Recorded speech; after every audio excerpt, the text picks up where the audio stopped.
Termas adalah sebuah nama kampung di wilayah Pacitan, sebuah kabupaten di Jawa Timur yang terletak paling selatan di Pulau Jawa. Barangkali saja tidak banyak yang mengetahui bahwa dari kampung kecil ini telah lahir seorang ulama besar yang berkaliber internasional. Beliau adalah Syekh Mahfud At-Turmusi. Kata At-Turmusi artinya adalah berasal dari Termas, yang mana letaknya berada di Termas Pacitan, Jawa Timur.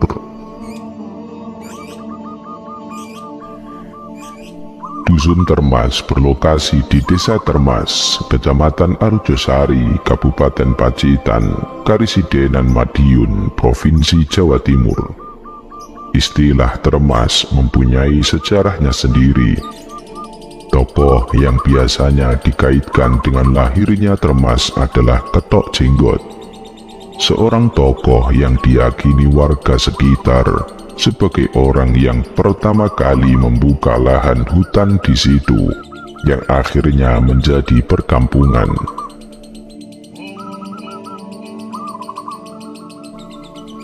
Dan konon, Ketok Jenggot menemukan sebuah patrem, senjata orang Jawa yang bentuknya mirip dengan keris. Patrem yang ditemukan Ketok Jenggot kebetulan terbuat dari emas. Kata Termas adalah gabungan dari Pa dan E alias patrem. Lalu kata Termas diarabkan oleh Syekh Mahfud menjadi Turmus atau Termas atau Tarmis atau Tirmas.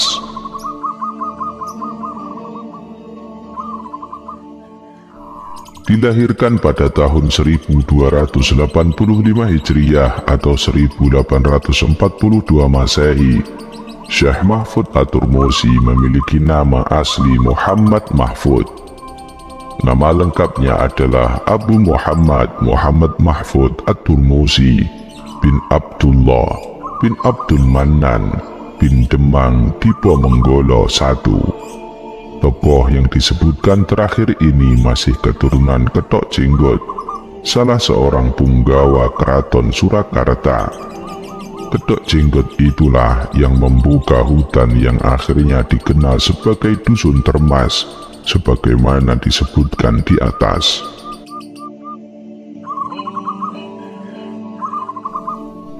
Demang Diponegoro I adalah seorang bangsawan priayi dan juga agamis dan santri.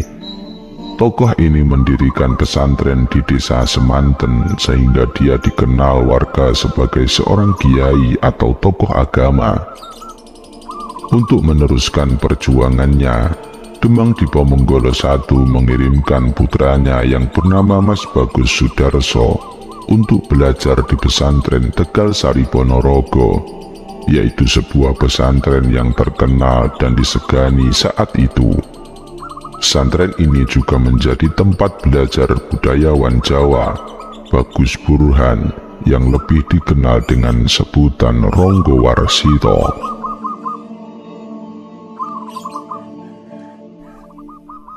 Lulus dari pesantren Tegal Sari, Mas Bagus Sudarso melanjutkan perjuangan ayahandanya untuk mengasuh pesantren.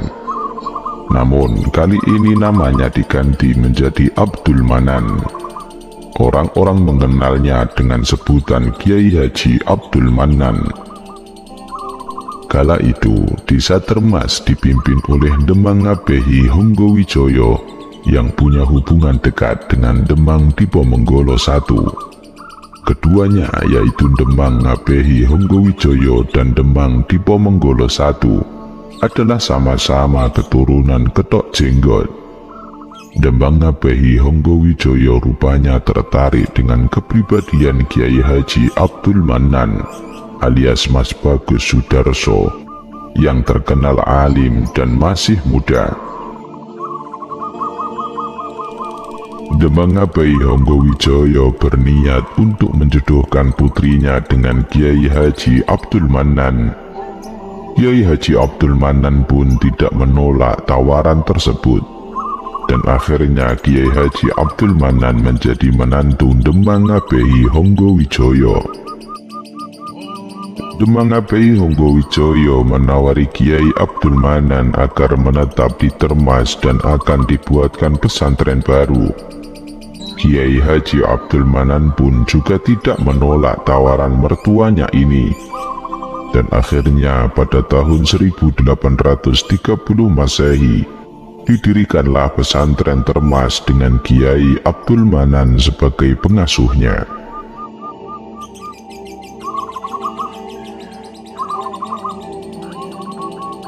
Pernikahan Kiai Abdul Manan dengan putri Demang Abehi Honggowijoyo ini membuahkan putra yang diberi nama Abdullah. Untuk mempersiapkan tongkat estafet kepengasuhan pesantren, Kiai Haji Abdul Manan mengirimkan Abdullah ke sejumlah pesantren ke Jawa Timur. Lalu Abdullah juga belajar di Tanah Suci. Pada tahun 1862 Masehi, Kiai Abdul Manan meninggal, maka Abdullah menggantikan sebagai pengasuh pesantren Termas.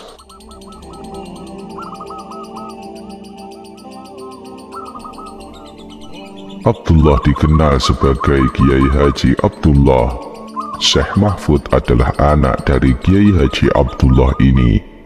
Anaknya yang lain yang kelak meneruskan menjadi pengasuh pesantren Termas adalah Kiai Haji Muhammad Dimyati atau adik Syekh Mahfud At-Turmusi.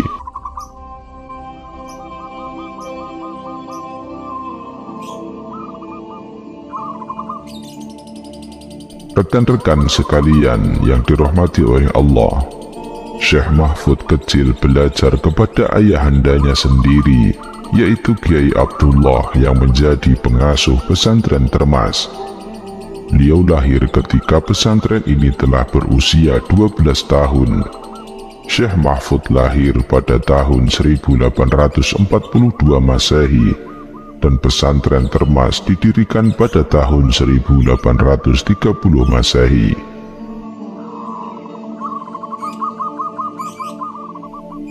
Syekh Mahfud juga pernah belajar kepada kakeknya, yaitu Kiai Abdul Manan atau Mas Bagus Sudarso, namun hanya sebentar. Syekh Mahfud lebih banyak belajar kepada ayahandanya sendiri. Beberapa disiplin ilmu keislaman yang dipelajarinya dari sang ayah adalah ilmu tauhid, ilmu membaca Al-Quran, dan ilmu fikih.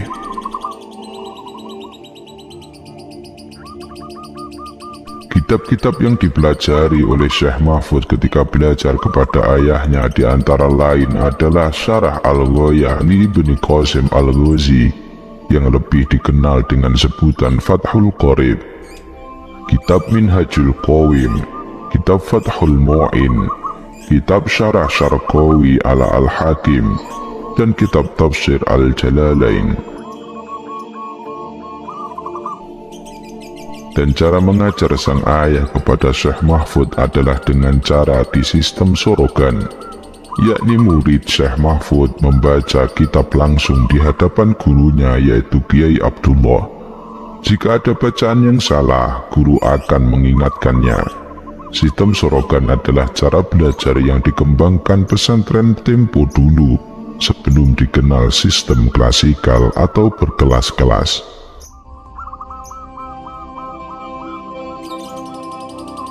Dan cara ini membutuhkan waktu lama, karena masing-masing santri menghadap gurunya. Namun sangat bermanfaat karena sesuai dengan kemampuan santri yang tidak sama. Sistem sorogan hingga kini masih dipertahankan terutama dalam pengajaran membaca Al-Quran.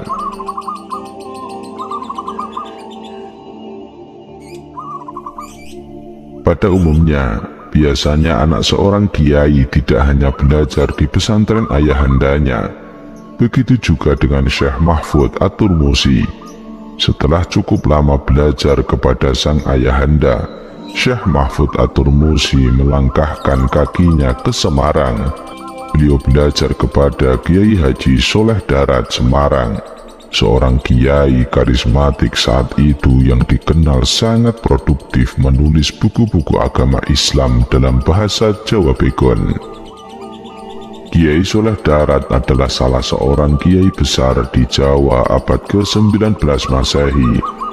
Kepada tokoh inilah Syekh Mahfud At-Tirmidzi belajar kitab tafsir Jalalain, Syarah Syarqawi ala Al-Hakim dan lain-lain sebagainya. Sekedar catatan saja, Kiai Soleh Darat juga merupakan guru Hadratus Syekh Hasyim Asy'ari, pendiri Jam'iyah Nahdlatul Ulama, dan sekaligus guru Kiai Haji Ahmad Dahlan, pendiri Muhammadiyah.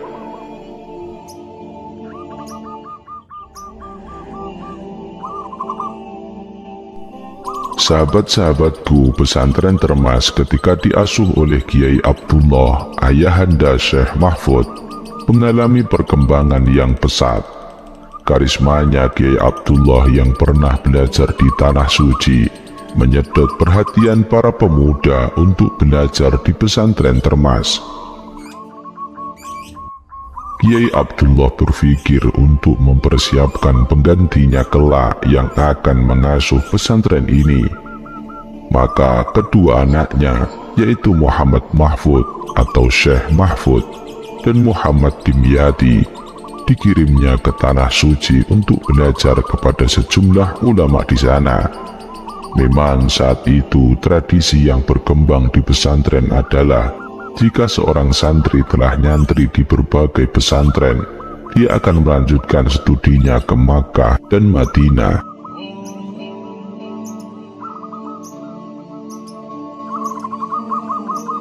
Syekh Mahfud dan Muhammad Dimyati merasa senang dengan tawaran ayahandanya untuk belajar di Tanah Suci. Tampaknya Kiai Abdullah berniatan agar kedua anaknya ini mengikuti jejaknya. Dan ketika berangkat ke Tanah Suci ini, usia Syekh Mahfud sudah menginjak 30 tahun. Usia yang tidak muda lagi ini tidak mengurangi semangatnya untuk terus menuntut ilmu. Dan memang Syekh Mahfud bercita-cita ingin belajar di sana, berdekatan dengan Baitullah dan makam Rasulullah. Bahkan, sejak menginjakkan kakinya di Tanah Suci, Syekh Mahfud ingin tinggal di sana sampai akhir hayatnya.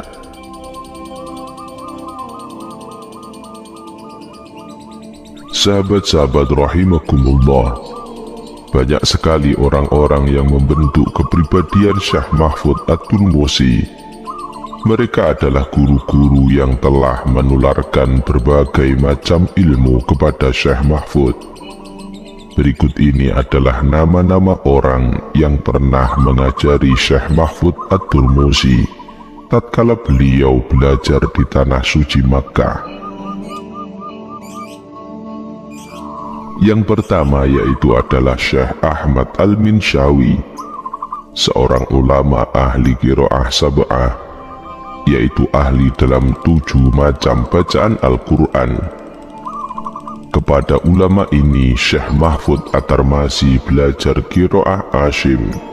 Kelak selain Kiai Haji Muhammad Munawwir Kriapyak Yogyakarta yang wafat pada tahun 1942 Masehi, Syekh Mahfud adalah salah seorang yang menyebarkan jenis qiraah ini ke Nusantara melalui murid-muridnya.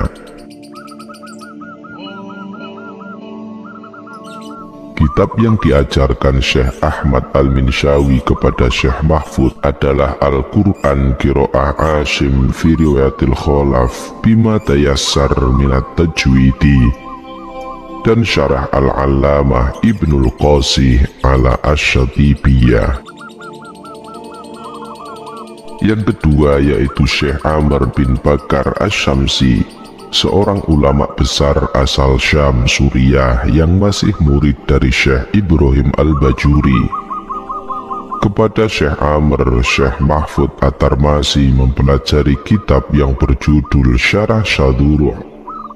Yang ketiga, Syekh Mustafa bin Muhammad bin Sulaiman Al-Afifi, seorang ulama yang terkenal ahli nahwu shorof dan usul fikih.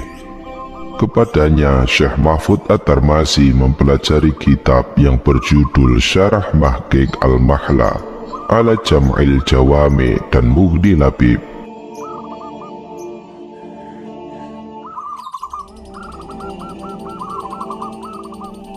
Dan yang keempat, Al-Imam Al-Hasib Wal-Wari An-Nasib As-Sayyid Husain bin Muhammad bin Husain Al-Habsyi, seorang ulama ahli hadis yang terkenal zuhud.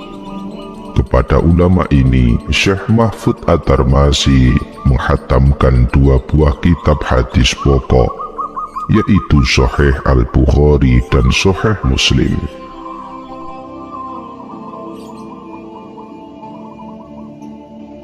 Yang kelima, Syekh Mahfud At-Tarmasi belajar kepada Syekh Sa'ad bin Muhammad Bafasil Al-Hadrami, yaitu seorang ulama ahli fikih yang menjabat sebagai mufti Syafi'iyah di Mekah.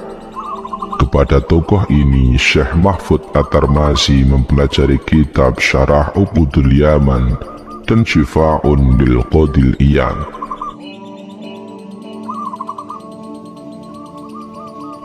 Yang keenam, Syekh Mahfud belajar kepada Syekh Muhammad Asy-Syarbini Ad-Dimyati, seorang ulama ahli fikih dan qiraah yang berasal dari Dimyati Mesir dan menetap di Mekah. Banyak kitab yang dikhatamkan Syekh Mahfud At-Tarmasi kepada ulama ini. Di antara kitab-kitab tersebut adalah Syarah Ibnul Qasis ala Syatibiyah, kitab Syarah Ad-Durarul Mudi'ah, kitab Tibyanun Nashir fil Qira'atil Ashar, kitab Rawdatun Nadir lil Mutawalli, kitab Ikhfa'ul Bashari fi Qira'atil Qur'an al-Arba'ata Ashar libni Battat, kitab Al-Iddah Lisyatibiyah, dan kitab Tafsir Al-Baidawi. Yang ketujuh, Syekh Mahfud At-Tarmasi pernah belajar kepada Syekh Al-Jalil Sayyid Muhammad Amin bin Ahmad Ridwan Ad-Daniyi Al-Madani, yaitu seorang ulama besar di Madinah. Kepada ulama ini, Syekh Mahfud At-Tarmasi mengambil sanad dan mempelajari kitab Dalailul Khairat, kitab Al-Ahzab, kitab Al-Burda, kitab Al-Awliyatil Al-Juni, kitab Al-Mutawali, dan Al-Muwatta li Imamil Malik. Yang kedelapan, Syekh Mahfud juga pernah belajar kepada Syekh Sayyid Abu Bakar bin As-Sayyid Muhammad Asy-Syatta, seorang ulama besar yang mendapat julukan Syekhul Masyayikh atau gurunya para guru. Dan kepada tokoh ini, Syekh Mahfud At-Tarmasi mempelajari berbagai macam ilmu keislaman, seperti halnya fikih, sastra, usul fikih, dan lain-lain sebagainya. Kedelapan ulama yang telah disebutkan ini hanyalah sebagian kecil dari guru-guru Syekh Mahfud At-Tarmasi. Guru-guru beliau masih banyak lagi yang lainnya.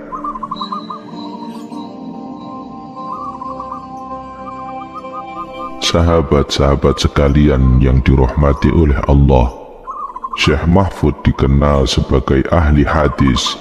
Beliau mempunyai otoritas keilmuan untuk mengajar Sahih Al-Bukhari, kitab hadis paling otoritatif ini, kepada umat Islam.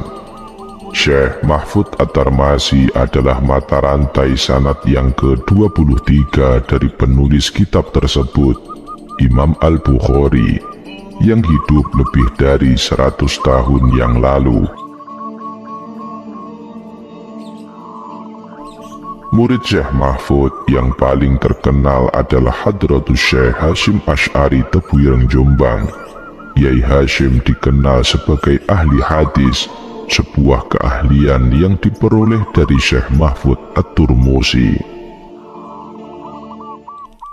Syekh Mahfud At-Tarmasi adalah salah seorang ulama yang produktif. Seluruh karyanya ditulis dalam bahasa Arab. Di antara karyanya yang membahas hadis adalah Al-Minhah Al-Khairiyah fi arba'ati hadisan min ahadisi khairil bariyah, yang membicarakan 40 hadis Nabi Muhammad SAW. Tampaknya Syekh Mahfud ingin melaksanakan anjuran dalam hadis Nabi bahwa barang siapa yang menghafal 40 hadis tentang agama, maka kelak di hari kiamat akan dikatakan kepadanya, masuklah ke surga lewat pintu manapun yang kamu suka.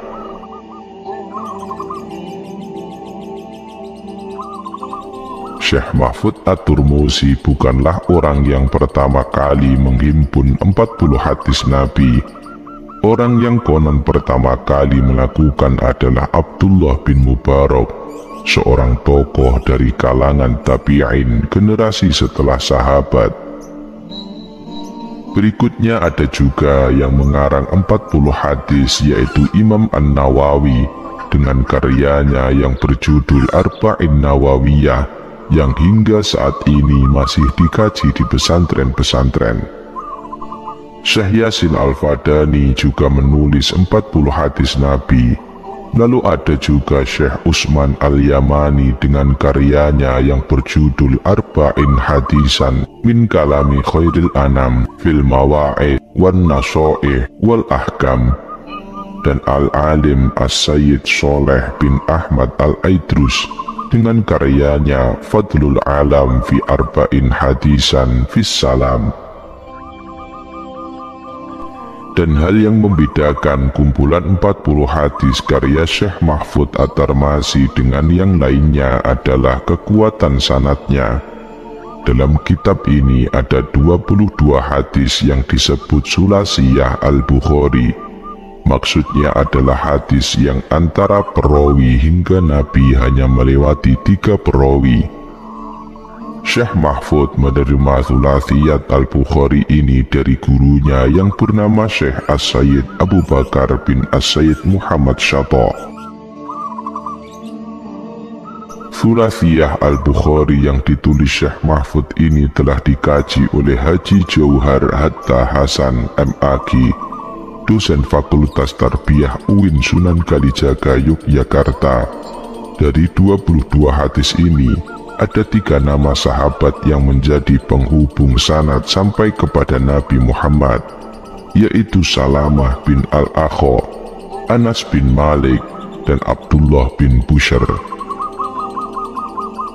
17 hadis diantaranya diriwayatkan melalui Salamah bin Akha, 4 yang diriwayatkan melalui Anas bin Malik, dan hanya ada 1 hadis yang diriwayatkan melalui Abdullah bin Bushr.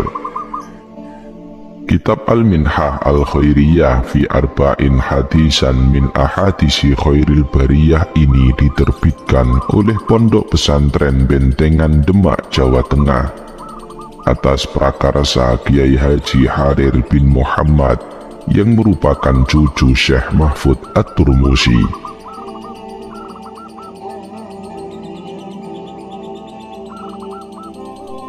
Dan kitab ini diberi kata pengantar oleh Kiai Haji Maimun Zubair dari pesantren Al-Anwar Karangmangu, Sarang Rembang, Jawa Tengah.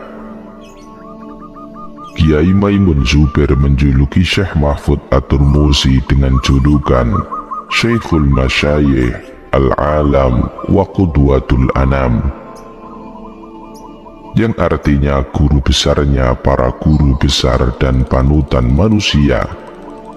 Julukan ini memang pantas diperoleh oleh Syekh Mahfud At-Turmusi.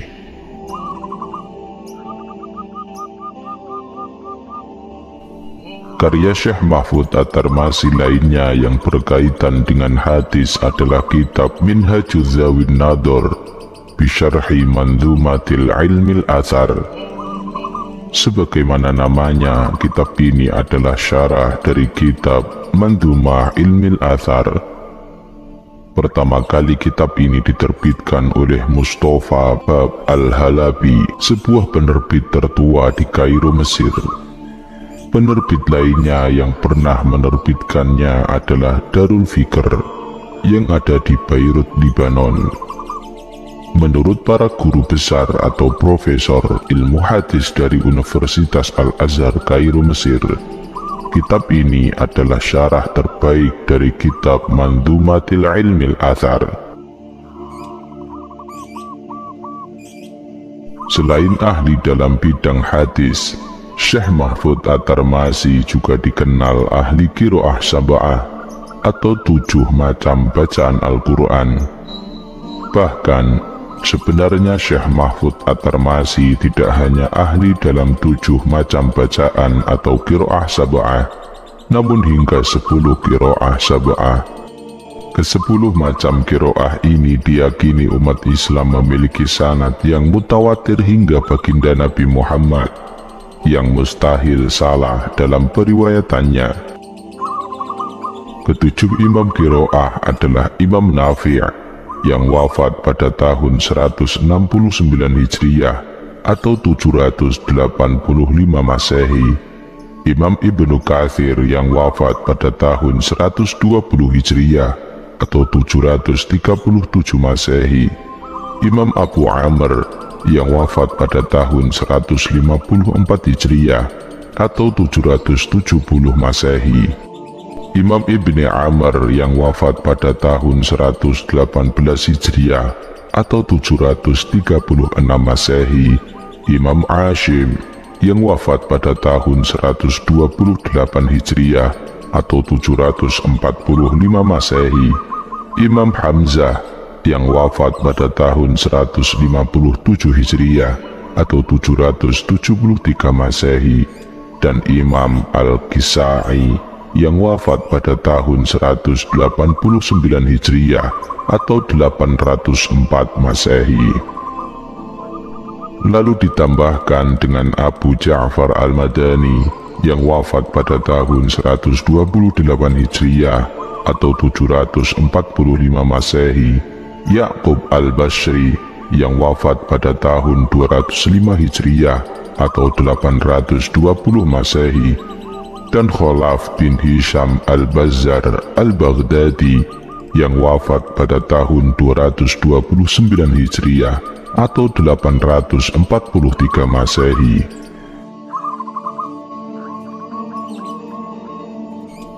Bukti keahlian Syekh Mahfud At-Tarmasi dalam bidang qiraah adalah karyanya yang berjudul Kitab Unyah At-Tolabah Bisyarhi Nadmut Tayyibah Fi Qiraati Ashriyah.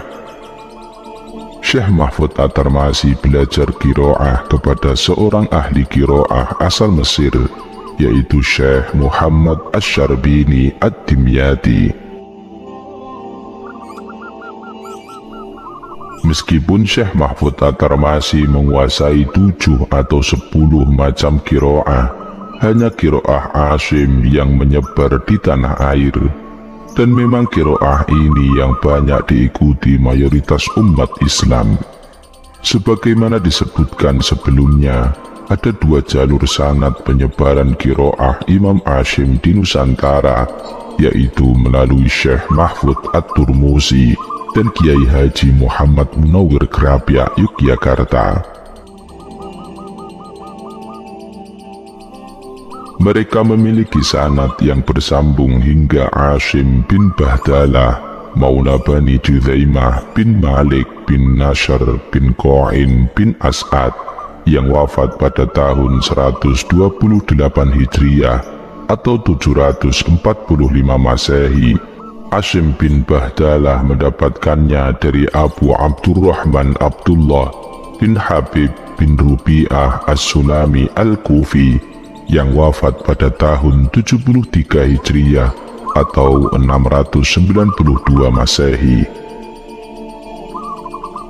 Abu Abdurrahman Abdullah mendapatkannya dari Utsman bin Affan yang wafat pada tahun 23 Hijriah atau 644 Masehi, Ali bin Abi Thalib yang wafat pada 74 Hijriah atau 693 Masehi, Zaid bin Thabit yang wafat pada tahun 45 Hijriah atau 665 Masehi, Abdullah bin Mas'ud yang wafat pada tahun 32 Hijriah atau 652 Masehi, dan Ubay bin Ka'ab yang wafat pada tahun 30 Hijriah atau 650 Masehi, dari Nabi Muhammad Sallallahu Alaihi Wasallam yang wafat pada tahun 11 Hijriah atau 632 Masehi.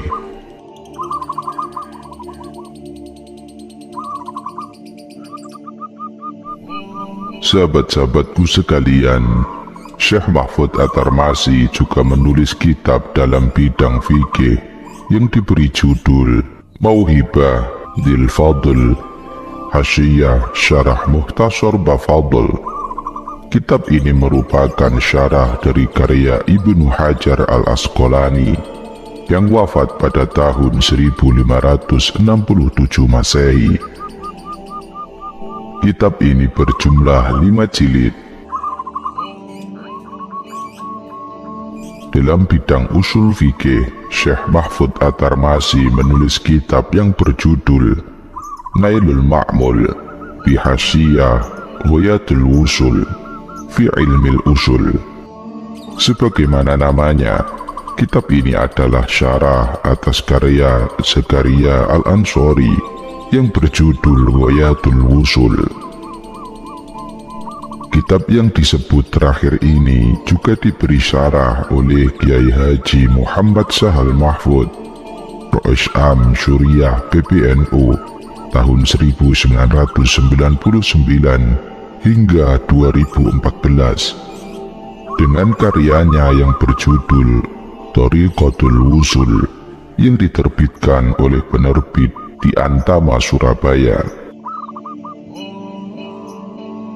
Ilmu faraid atau ilmu warisan, ilmu yang konon pertama kali dicabut Allah dari muka bumi dengan mewafatkan para ahli-ahlinya, juga menjadi perhatian Syekh Mahfud At-Tarmasi.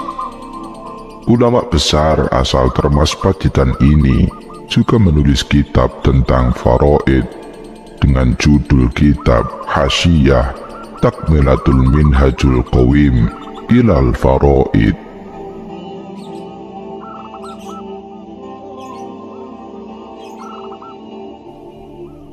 Karya-karya Syekh Mahfud At-Tarmasi diantaranya adalah kitab Asy-Syaqiyah Al-Mardiyah fi Asma'i Kutubil Ashabuna As-Salafiyah, Muhibbah Dzil Fadl Hasyiyah Syarah Mukhtasar Bafadl, Al-Minhatul Khairiyah fi Arba'ina Hadisan min Ahadisi Khairil Bariyah, Al-Khali'ah Al-Fikriyah bi Syarhil Minhatul Khairiyah, Kifayatul Mustafid Fima Ala Minal Asanid, Al-Faraidut Tamashiyah fi Asanidil Qira'ah Al-Ashriyah, Al-Badrul Munir fi Qira'atil Imami Ibni Kathir, Tanwirus Shadir fi Qira'atil Imami Abi Amr, Insyirahul Fuad fi Qira'atil Imami Hamzah, Ta'mimul Manafi fi Qira'ati Imam Nafi',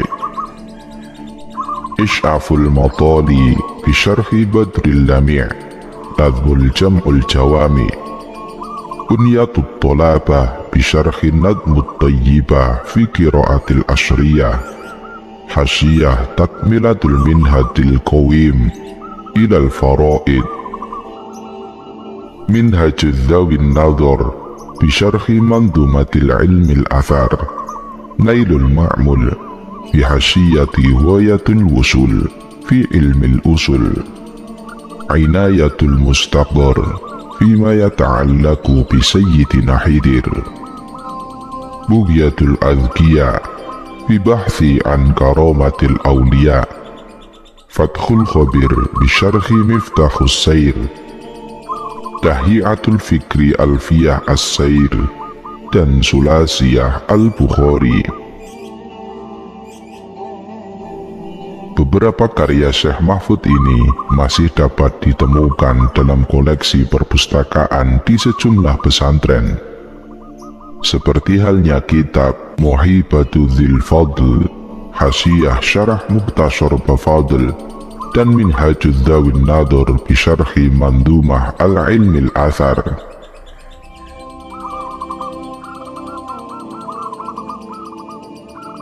Syekh Mahfud At-Turmusi juga berperan dalam penyebaran Thariqah Syadiliyah di Nusantara lewat para murid-muridnya yang ada di tanah air. Thariqah Syadiliyah adalah thariqah yang didirikan oleh Abul Hasan Asy-Syadili yang wafat pada tahun 656 Hijriah atau 1258 Masehi, yang bernama lengkap Ali bin Abdullah bin Abdul Jabbar Abul Hasan Asy-Syadili.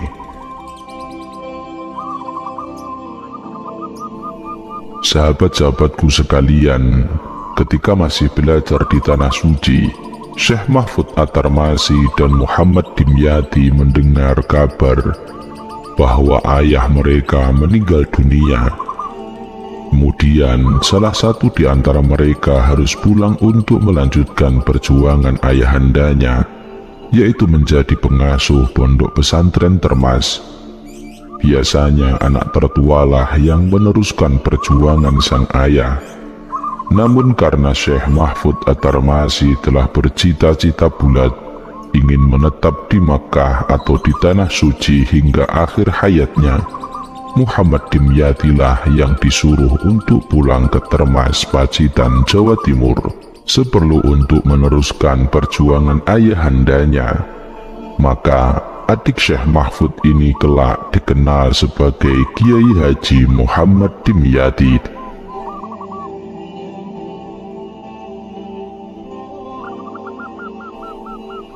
Meskipun Syekh Mahfud At-Tarmasi tidak pulang ke Termas, Indonesia, tidak berarti tokoh ini tidak mempunyai peran dan jasa kepada tanah kelahirannya. Kala itu Syekh Mahfud At-Tarmasi termasuk di antara 7 ulama asal Indonesia yang diperbolehkan mengajar di Masjidil Haram. Kealiman Syekh Mahfud telah diakui di dunia internasional.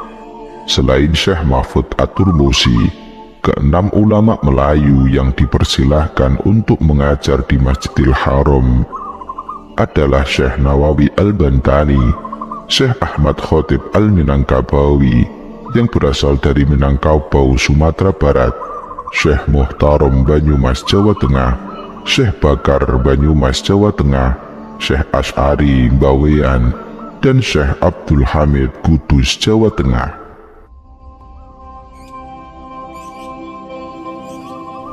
Di antara orang-orang yang pernah belajar kepada Syekh Mahfud At-Turmusi adalah Hadratus Syekh Hashim Asy'ari Tebwireng Jombang, Kiai Haji Ahmad Wahab Hasbullah Tambak Beras Jombang, Kiai Haji Raden Asnawi Kudus, Kiai Haji Bisri Syamsuri Denanyar Jombang, Kiai Haji Soleh Tayu Pati, Kiai Haji Dahlan Kudus, dan lain-lain sebagainya.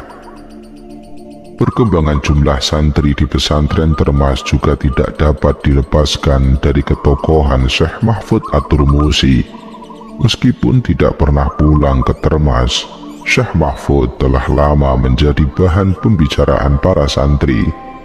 Mereka mengagumi tokoh ini. Karena itu mereka berkeinginan belajar di tempat kelahiran tokoh tersebut dan berharap jika ada kesempatan juga belajar langsung kepada Syekh Mahfud At-Tarmasi di Tanah Suci. Maka nama Syekh Mahfud At-Tarmasi menjadi semacam magnet yang menarik para pemuda Islam untuk nyantri ke pesantren Termas, Pacitan, Jawa Timur.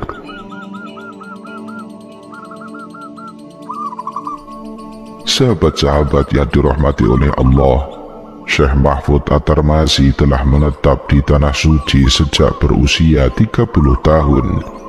Pada tahun 1872 Masehi, sejak awal menginjakkan kaki di sana, beliau telah membulatkan tekadnya untuk menetap hingga wafat. dan keinginannya ini dikabulkan oleh Allah Subhanahu wa Ta'ala. Setelah lebih dari 40 tahun menetap di Tanah Suci, pada tahun 1338 Hijriah atau 1920 Masehi, Syekh Mahfud At-Tarmasi menghembuskan nafas terakhirnya di sana. Pendapat lain mengatakan bahwa ulama ini meninggal pada tahun 1917. Ulama besar kelahiran Termas Pacitan, Jawa Timur ini dimakamkan di Ma'la, Mekah, yang berdekatan dengan makam Ummul Mu'minin Sayyidatuna Khadijah radhiyallahu anha, istri pertama baginda Nabi Muhammad sallallahu alaihi wasallam. Cita-citanya untuk selalu berdekatan dengan Baitullah telah terlaksana. Syekh Mahfud At-Tarmasi mewariskan banyak karyanya kepada umat Islam di seluruh dunia.